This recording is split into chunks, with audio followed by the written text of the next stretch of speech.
Hello everyone, my name is Christian Eschbach, and welcome to another one of my album reviews. Hey there everyone, welcome back. Part 2 of Blue Oyster Cult, going through and finishing up the black and white era. This is Tyranny and Mutations. I've covered the original Blue Oyster Cult self-titled album, and I've also covered Secret Treaties. Secret Treaties was actually the very first Blue Oyster Cult album I reviewed. So I want to finish off the black and white period, and we're going to do this with this one. Now, I'm going to be completely upfront. Out of the 3 black and white period albums, this one's actually my least favorite. I totally get in on Blue Oyster Cult, but Secret Treaties is the optimum of the 3 albums, man. That's where all the charity stuff is. But, all the same, this is a good album still. So, the album, instead of being divided into side A, side B, is the black and the red.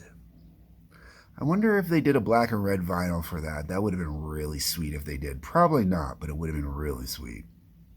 Black on one side, red on the other. Ooh. Be hard to pull off and make it look proper. But that'd be cherry. Okay. The red and the black is the first track off the album. I really get into this one. I really dig on it. It really sets the album up, gets a nice flow. Overall, in the great Blue Oyster Cult pantheon of music, that's all right. OD'd on life itself, I kind of feel the same way about that one. Hot Rails to Hell, same thing about that one. They're great tracks. They get the album moving. They get it flowing. That's kind of where I'm at with those. 7 Screamin' Dizbusters. Okay, so this one, I don't know why this one is as popular as it is. I think it's, like, on the black side of the album, it's probably the song I enjoy the least. It stands out maybe the most, but I enjoy it the least.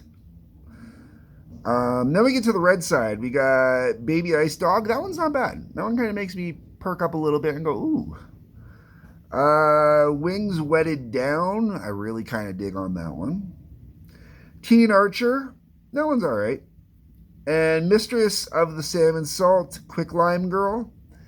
Decent way to finish out the original album, I would say. The whole way around, as I said, this of the 3 black and white albums, and they're called the black and white albums because the cover images are done basically in black and white. There's a little bit of coloring in them, like this one's got a little red in it. The original one is purely black and white, and Secret Treaties, aside from the font at the top, is black and white. So that's why it's the black and white period. Okay, so we covered that. All right. I don't mind this album, but of the 3, it's the one I listen to the least. It's the one that kind of gets me the least, gets my rocks off the least. Seriously, that's the easiest way to put it. All the songs have relatively basic kind of vibe and feel to them. Okay. There's a common thing amongst bands, okay? The very first album a band releases is the songs that they've been playing and touring and everything like that for usually a minimum of a year, if not 2.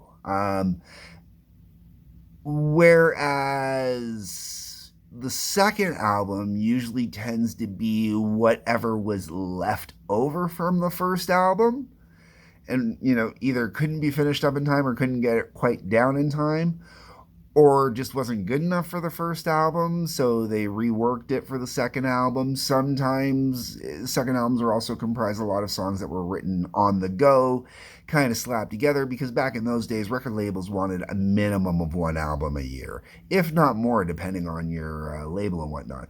These were all, they're marked as Columbia. I want to say it was Columbia that originally released them. It might have been Legacy that originally released them, and then Columbia picked it up. I'm not 100% sure on that one. It's marked Columbia Legacy, so we're going to go with that.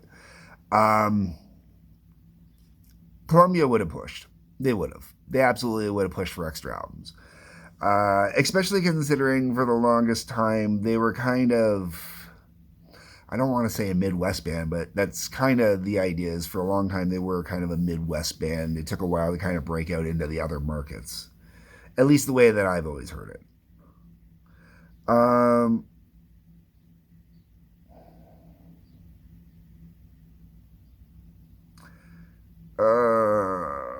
Okay. And then you get to the bonus tracks. There's 4 bonus tracks. You got City on Flame with Rock and Roll Live, which I kind of go, why'd you put that on this album? You know? And it was even a version that's been released before. Then you got Buck's Boogie studio version. It's the only one on here that could be classified, I guess, as a B-side or a track that was left out or something like that. Nothing impressive. And then you got Seven Scream and Dizbusters Live and OD'd on Life Live. Those last 3 songs were previously unreleased until this point. So getting those is kind of cool that way, I guess. But it's... aside from City on Flames, which had been previously released before this, all the other songs are all right, I guess. Nothing I really want. I realize that I'm really kind of downplaying this album, and like I said, out of the 3, like if we're doing a order comparative, I'm flipping the album the wrong way. If we're going order comparative, we're going like this. We're going Secret Treaties, then we're going Blue Oyster Cult, then we're going Tyranny and Mutation. I even paid full price for this one. When I did the review for this, I mentioned I got it for $6. This one I paid full price for. I don't regret paying full price for it in the slightest, because I wanted to fill out the collection. Eventually, I'd like to, complete out the Blue Oyster Cult collection. So for that reason, I'm okay with having it. Outside of that, as you can tell by the length of this video and how short it is, it's an okay album, but it's just not one that, for me, is a big deal or a go-to or anything like that. But those are my thoughts. Those are my opinions, folks. Tell me what your thoughts and opinions are. That is what the comment section is for. Am I downplaying this album? What should be my next album from Blue Oyster Cult? Keep in mind, I also have a recorded review for Fire of Unknown Origins as well, so you can check that one out. Outside of that, folks, on your way down to leave that comment, in the descriptions, you will see 3 links. One goes to the TWA, Trampoline Wrestling Association. One goes to the Howling Odyssey, which is where my music endeavors go. And one goes to Patreon, where you can subscribe to download stuff. Other than that, folks, I have to say peace, love, take care.